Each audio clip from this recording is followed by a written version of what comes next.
Not Worth the Time with Wade Taylor.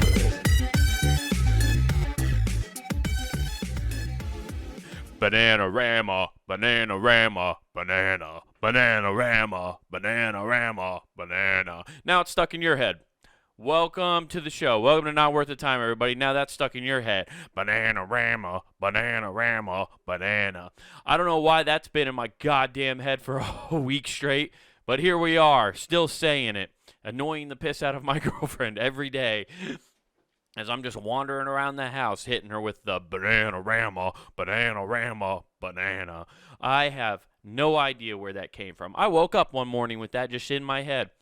For those who don't know, that's the Marilyn Manson song, Beautiful People, the guitar riff, the but instead I replaced it with Bananarama. That's just what's been floating around in my head. I think I'm going clinically insane. You know, it will not go away. Just up there every goddamn waking moment. Like it's now the filler music in my fucking head, in my life. That's the background noise I'm hearing as I do random things around the house. You know, just going to Target and I'm just looking through the $5 section in Target. Oh, what useless knickknacks do they have? Oh, look, a fan that's shaped like a pineapple. That's fun. I could accidentally let people know I'm a swinger if I bring this. But in the background of my head, while thinking that weird thought, is just banana Rama, banana Rama, banana. That's all I'm hearing. Oh, I'm going to go check out the new Hearth and Hand section. Oh, look at that. They got a towel. It's a different pattern, kind of. Instead of a black stripe, now they went with a deep, dark forest green like this shirt I'm wearing. Banana Rama, banana Rama, banana. That's it. That's been my whole life for the past week. It's so weird to have an angry guitar riff with nonsense words matching it. It's honestly, it's a great that is the perfect mind meld of what my brain activity is all the fucking time. Is anger and nonsense. There is no better perfect representation of what seems to be floating around in the two hemispheres of my noggin. The artsy side of my brain just coming up with nonsense and whimsical weird shit like Bananarama, and then my logical side just being like, oh, everything pisses me off. And they met in the middle and did an awesome collaboration, and now they've created this monster. Bananarama, Bananarama, banana. By the way, I hope that's the name of this episode. It's Bananarama. Dude, it's great. I think I just solved it. I was trying to figure out all week. Why is this happening? Well, there you go, Wade. It's just your brain decided to go, I figured out how to identify myself. I identify myself as anger and nonsense. Nonsensical anger. Dude, that's going to be the next name of my next half hour. Nonsensical anger.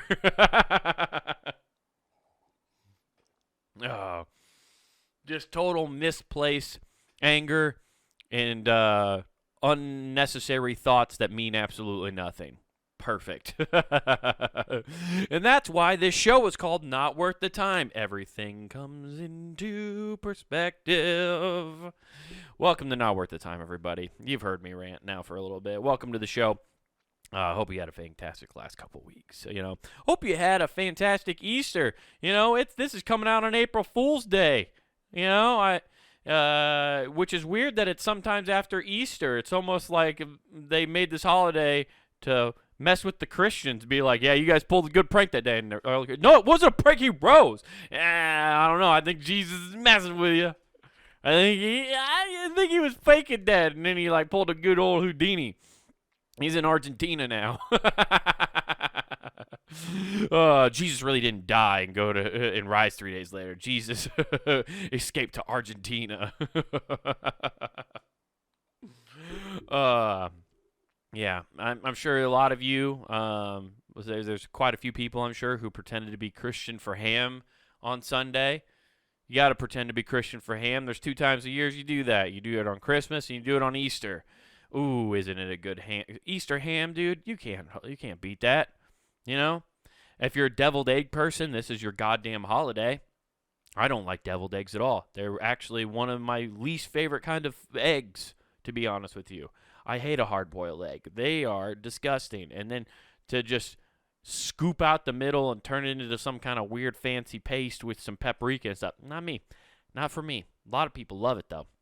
This is your holiday. If that deviled eggs get broke out on this one, like, it's nobody's business, dude. People try to get fancy with their deviled eggs on this day. You know? Yeah, not for me. Not a big fan. Yeah, what I don't like is the progression too of deviled eggs, right? Because they always start off. People make the deviled eggs, and if there's any leftovers, then they start making egg salad sandwiches. Blech, blech.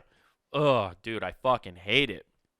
You know, this is the ranting of a person who has banana rama stuck in their head. This is what that is. Hating egg salad. See? Nonsensical rage. You know, but I hope you enjoyed your deviled eggs if you had them. I hope you guys enjoyed putting out the Easter eggs, letting the kids run out there and fumble and find them and stuff. It's a good time. It's a good time. It's a good time to spend with family, you know, as long as you don't have to drive all over Timbuktu. Ooh, man, isn't that the worst part of any holidays? Like, anytime these come up, quarterly, people are just like, fuck, we got to map out an entire weekend of how we can hit all of the coordinates. We've been given our target destinations. We have to hit these coordinates. You have to militarize your schedule and make sure you can strategically attack, you know, all of these places at once. Hit up every grandparent, hit up every social gathering. It's a lot. And if you're like a community member of a church, then you got to add that aspect to it too, because you're just keeping up with the Joneses at the church. You know, the Joneses are there every holiday. We're volunteering and helping with all of the church socials. So if you're not there, you're just not as good as a Christian as the Jones is, and Lord knows you can't have that. Okay, you can't have little Bethany be looking down upon by the Joneses. You can't have your daughter being like, I'm lesser than the Joneses. No, okay? You're going to fucking keep up with them. And you're going to fucking beat them down. That's what you're going to do. Or you can just be like me and just not do any of that. You know, you just go out and you just go hang out with your family for a few hours here and there and you have a good time. That's what you do. That is the proper response, okay? I'm fighting some other demons, okay? I don't need to go down there to fight the demons. I got demons in this house that I got to fight, okay? All right? I have sin lusting after me within this house all the time. Oh, dude, it's been bad lately. I've had this, like, weird thing popping into my life a lot. And it's my fault. I've fallen down the rabbit hole. But ever since gambling, you know, has become a very legalized operation. I don't even know why I said very legalized. But ever since it's been legalized in so many places, right? Like sports betting, all that jazz. Like, that's when, like, everything really changed when sports betting came into play. Because there's always been casinos everywhere, you know? You've had Native American casinos in most places, I feel like. At least here in the Midwest. I don't know how, like, other towns are, right? Like, I know there are, like, casinos in the East Coast and the South and obviously on the West Coast and all that stuff. Like, I know there are. But there's something, it seems like the Midwest, there's always one within driving distance of anywhere. Like, they're very, they're everywhere. I just don't know why it seems like there's so many casinos. Like, I just feel like I grew up knowing that there were local casinos, and it was a very normal thing. And I don't think it's like that everywhere. I also, like, where I grew up in Council Bluffs, there was 3 casinos. Like, that's the industry that kind of saved it. And it's funny because Nebraska, being right there on the border, Iowa made betting legal and made having casinos legal. And it's not like they're Native American casinos. They're like the big branch ones. Like there's Harris, the Horseshoe, and then what's the other one? Ameristar. And I know Harris obviously is a huge brand. The Horseshoe Casino I know is owned by some other big conglomerate. I think it might just be the Horseshoe, and then the Ameristar's owned by some other, like one of those giant ones that's out in Vegas, right? Like they're all owned by like 4 or 5 different companies, right? These ones that are outside of the reservations. And Iowa legalized it, and they've just been basically stealing money from Nebraskans ever since, because people just drive over the bridge, and those degenerates just kind of come on over. It's weird, too, because it's not like there's no betting in Nebraska. They just don't have casinos. Like, they have a horse track over in Omaha, so you could go over and bet on the ponies. Like, that was a thing that happened all the goddamn time. Yeah, you could go over and just sit at the horse races and bet on the ponies. That was a thing that happened constantly. My grandparents did it. My dad and my mom did it. It was a normal thing. But for some reason, they were like, you want to throw dice and play cards for money? Not on our land. And Iowa went bet. Then they built 3 casinos, and here we go. Now we have a whole industry over there, which is, when you go to Council Bluffs, you get why it's a casino town. Like, you walk around and you see everybody there, and you're like, oh,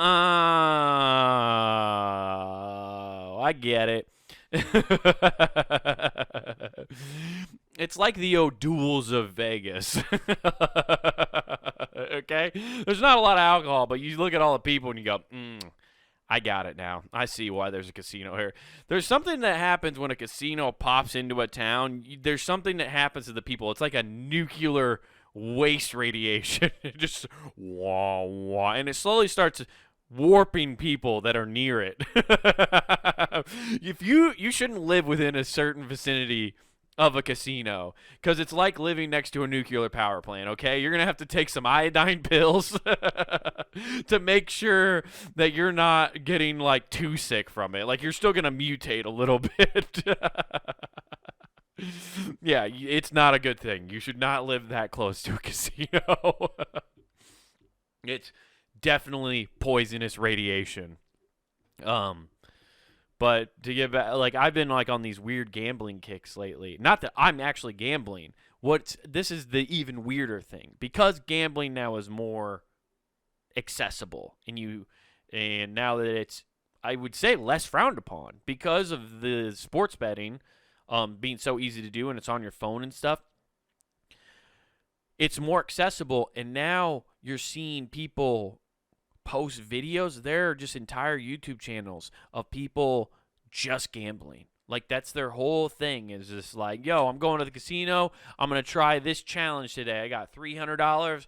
I'm going to try to triple this money by doing it 3 steps, and then they have, like, a challenge they're doing. So they're going and burning money or trying to win money that way, and they're filming the whole entire thing. And I've fallen down these rabbit holes because it is fun to watch, because you're watching somebody put something on the line. That's when those videos are so captivating. Any kind of video like that. That's why Jackass, right, was so successful. One, it's funny to watch people get hurt. Always funny. But those guys were putting their body on the line. There is a risk reward thing. You could possibly pull it off, or it's going to fail miserably. Now, most of those stunts were designed to fail miserably and get hurt, but your body is still on the line. I think that's why these gambling videos are so addicting to watch, for me anyway, because you're watching these people put something on the line. They're risking their money in order to, and I like that, because I get that rush of watching it and be like, come on, hit it for him, and I don't have to pay a goddamn dime to do it. Dude, it fucking rips. I love it so much. I love the fact that I don't have to risk any money, but I can still get that little bit of a rush, And now I've actually been doing this thing too. Now I want to still feel like that rush, but I wanted to brush up on, like, gambling games, because I do gamble. Basically once a year. I'm going on a golf trip. Obviously you're gambling on the golf, you know what I mean? You got to put some side action on the golf. You bet up some straight up playing, I won a couple years ago playing somebody straight up. He wanted to do a gut, and I was like, I'll bet you $50. Play me straight up. And he was like, what do you want to play? And I was like, let's just play straight up stroke play. And I won. It ruled. It was good. And then we have other games we play. But like we go to a casino that has a golf course, and then we get a rate on the room, and then you're in the casino, so you get to gamble. So I wanted to brush up on like how to play games and stuff, and there's plenty of ways to do that. But I remembered something from my childhood that was just like, oh man, this is how I can remember how to play this game.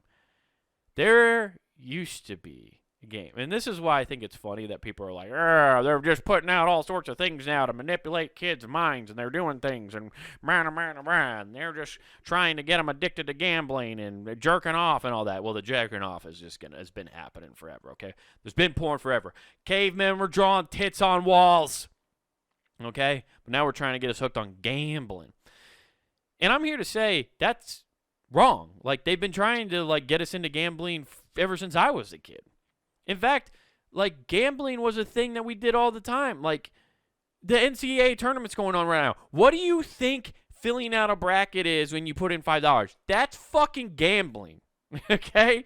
It's funny that people, they demonize these casinos, and I think it's because you don't see who the money's going to. Probably. That's the thing. If you can see where the money is going, people are more inclined to do it. But if you can't see, then they're like, it's evil! I must see where things are going. There must be a trail. But, like, you've been conditioned to gamble, like, my whole life. You know, just little things like that. Like, my grandmother taught me how to gamble. We would bet quarters on the dirt races. We'd go watch I think he's my second cousin, go race dirt track racing in cars around Iowa.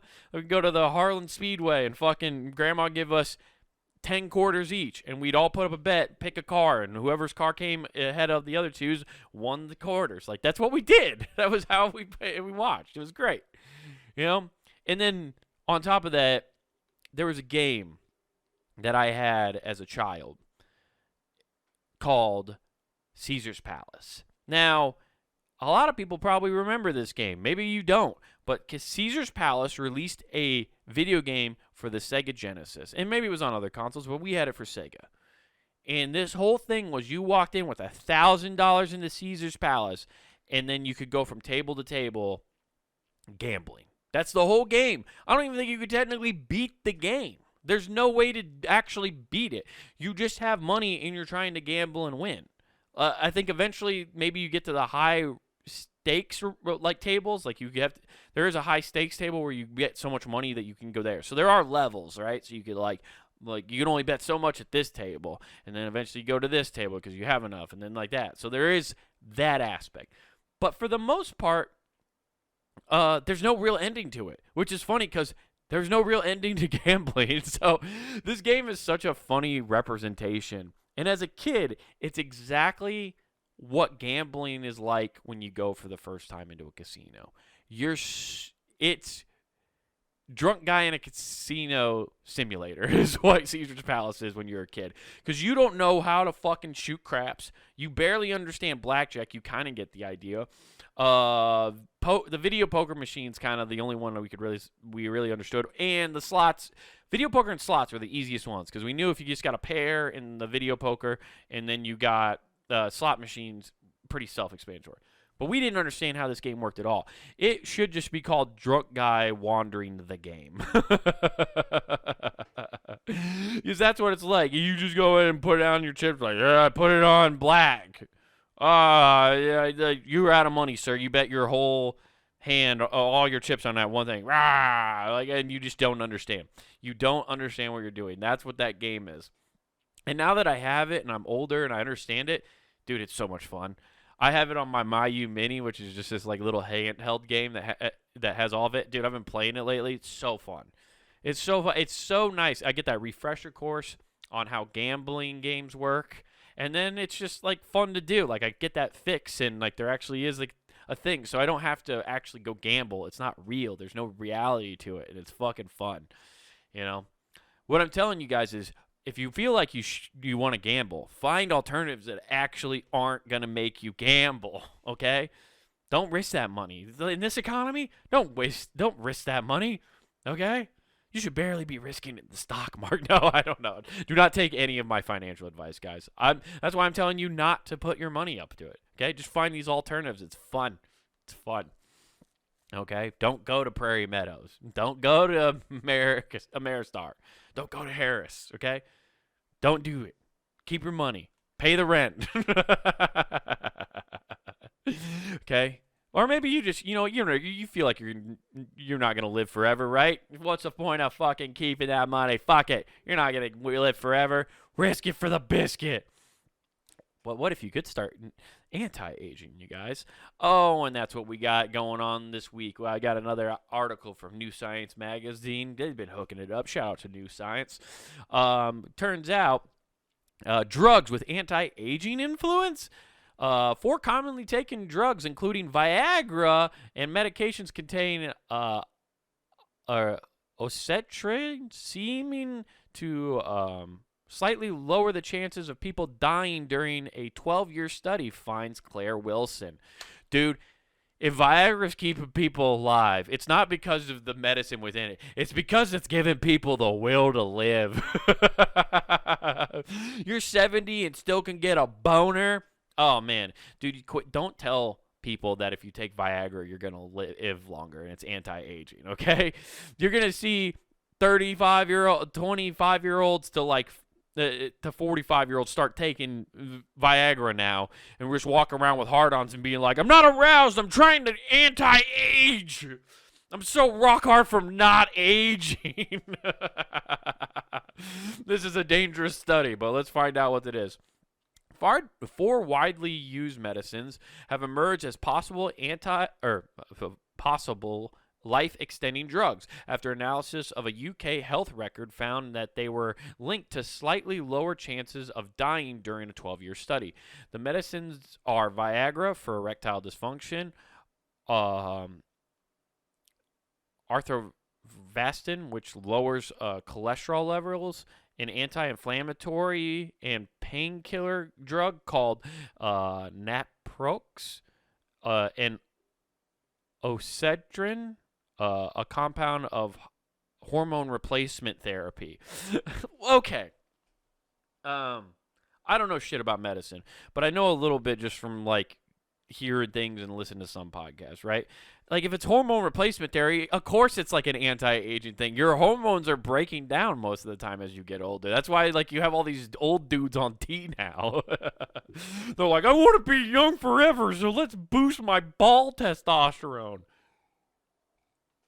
So that makes sense with the hormone, replacement therapy one. The painkiller one is alarming to me. I don't know if I don't think we need to have people being like, I'm gonna take these painkillers to not age.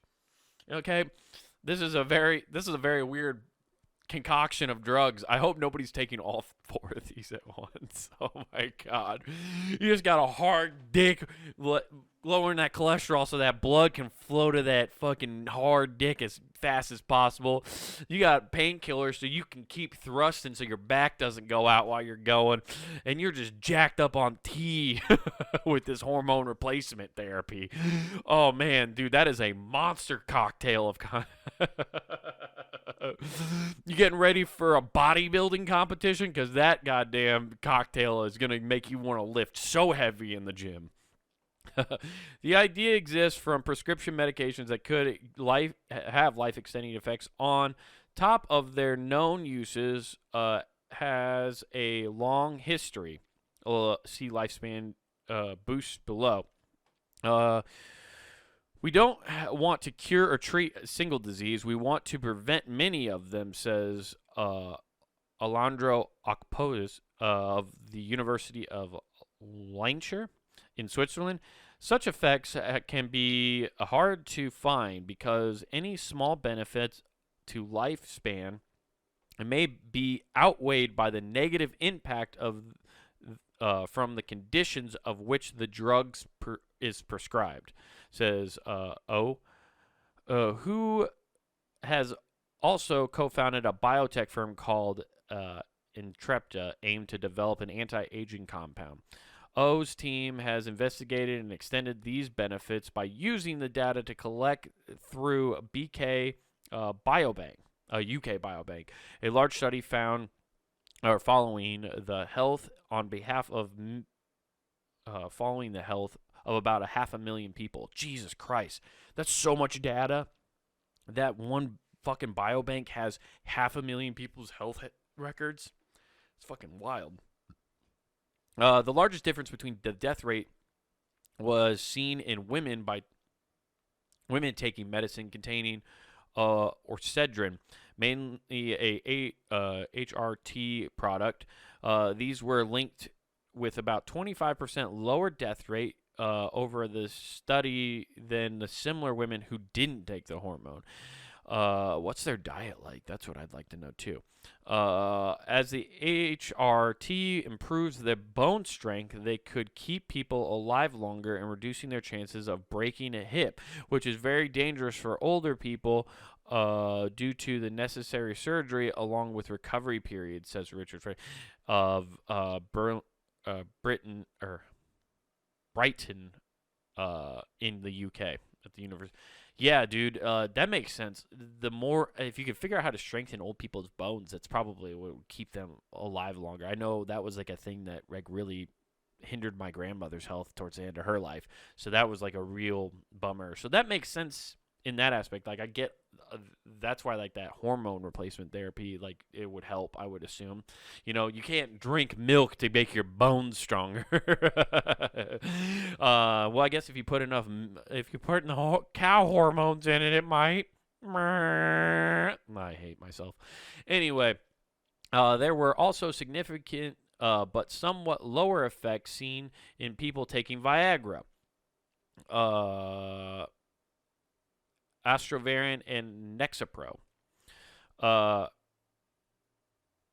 When it comes to how these drugs may improve longevity, Viagra has recently been linked to with a proactive effect against Alzheimer's disease. Statins reduce heart attacks and stroke, while Nexapro dampens pain by lowering inflammation, which is the suspected of playing a role in a wide range of conditions.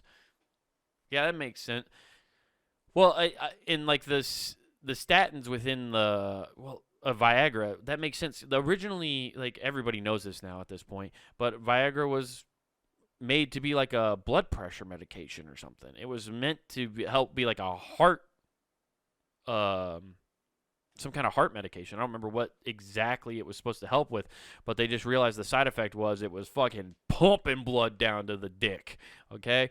Apparently, it opened up the veins so much that it was like, we only got one place that we want to go. The blood was like, dude, they're fucking opening up shop downtown. We're going clubbing. And the blood clot, all your blood was like, we're going clubbing again. And they went down into the fucking balls and shaft. They went down to the club shaft because they were ready to party, dude. That's what Viagra was doing. It was reopening the club shaft. And it was time to party and get down. The findings can be taken as proof that these medications make people live longer, as it wasn't a randomized trial, the best kind of medical evidence, but just found correlations between trying each drug and a lower chance of death over a study, lower chance of death over the study's period. The correlations could have arisen between people who are healthier to begin with are more likely to use Viagra. For instance, the researchers tried to tweak their data to take account in such factors. However, there will always be biases that are difficult to control for, says Pedro Malgarnes of the University of Birmingham. in the UK. Some of the drugs have had a large benefit on lifespan when taken at high doses, which seem to support the effects being real, says O. I would not say that it could be explained by a health. I would not say that it could be explained by a healthier lifestyle. One surprise was that the analysis didn't find a low risk of death linked with taking diabetes medication, metformin, which has been suggested to extend lifespan in some previous studies, although not all. Okay, so diabetes medication ain't helping getting your dick hard and keeping you alive longer. It doesn't surprise me, Variety. I'm telling you, that's partially placebo. Like, you're a dude and you can still get your dick hard. I still got something to live for. I can wake up and possibly put my dick in something today. Oh, that's keeping them healthy, you know? That's just making sure you're feeling good. That's something to live for, you know? And you know where you guys can find something to live for? punninggame.com. That's right, everybody. punninggame.com is where you can find this show, Not Worth the Time, and past episodes with fun shit like this that we talked about all day and able to entertain you. This comes out every other Monday, so I appreciate you guys coming on and checking it out. But punninggame.com is where you can find this show, Who Gives a F, and the backlog of all the other podcasts we've had on the network. So there's a lot of great episodes, a lot of fun shit on there. Go check out all those shows. And if you want to watch this episode, if you're just listening to this, you can also watch me struggle to read and see my dumb face as I say stupid shit like Banana Rama on this show.